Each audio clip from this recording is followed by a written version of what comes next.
LED প্যানেলের মধ্যে LED strip থাকে যেটা হচ্ছে ব্যাকলাইট হিসেবে কাজ করে। এখানে আমরা তিনটে করে সিরিজ করেছি প্রত্যেকটা এলইডি, L1, L2, L3 একখানা series, L5, L4, L5, L6 একটা সিরিজ,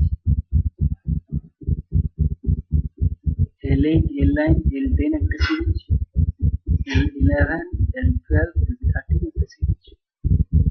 এবার বেসিক্যালি ইনভার্টার সার্কিট চালাতে গেলে 3.3 ভোল্ট যেটা হচ্ছে অন সার্কিট ভোল্টেজ, ডিসপ্লেটা যখন চলে আসে তখন 3.3 ভোল্ট সার্কিটটায় ভোল্টেজটা এলেই তবে আমরা ডিসপ্লেটা দেখতে পাই, লাইটটা চলে গ্লো করে। 18 ভোল্টটা থেকে আমরা কমন নিয়ে নিয়েছি সবগুলো পজিটিভ পোলে, নেগেটিভ পোলটাকে আমরা গ্রাউন্ড করেছি, গ্রাউন্ড সাপ্লাই দিলে তবে লাইটটা চলবে।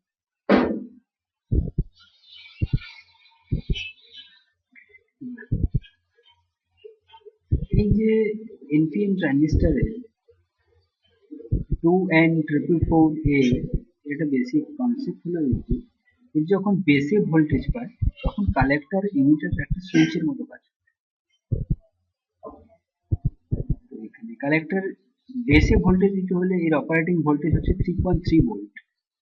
আমরা এখানে মাদারবোর্ড থেকে 3.3 ভোল্টটা পাচ্ছি, এটা লজিক্যালি বোঝানোর জন্য এখানে আমরা একটা সুইচ ইউজ করেছি, যে সুইচটা কাজ করছে মাদারবোর্ড সিগন্যাল হিসেবে।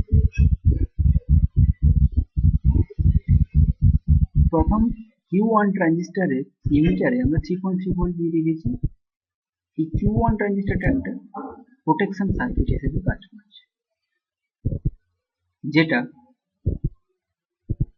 এই যে আমাদের গ্রাউন্ড পোল দেয় কোনো কারণে যদি ভোল্টেজ বেশি চলে আসে যাতে মাদারবোর্ড সেকশনে কোনো কিছু ফল্টই না হয়, তার জন্য আমরা এখানে দুটো প্রোটেকশন ইউজ করছি, একটা হচ্ছে Q1 আর একটা হচ্ছে D5।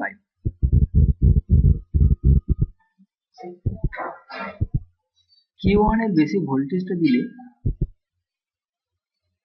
মাদারবোর্ড থেকে 3.3 ভোল্ট অন ভোল্টেজটাকে এর ইমিটারে থেকে কালেক্টরে সাপ্লাই দিচ্ছে। এখানে ডায়োড থ্রু হয়ে Q2 ট্রানজিস্টরের বেসে ঢুকছে।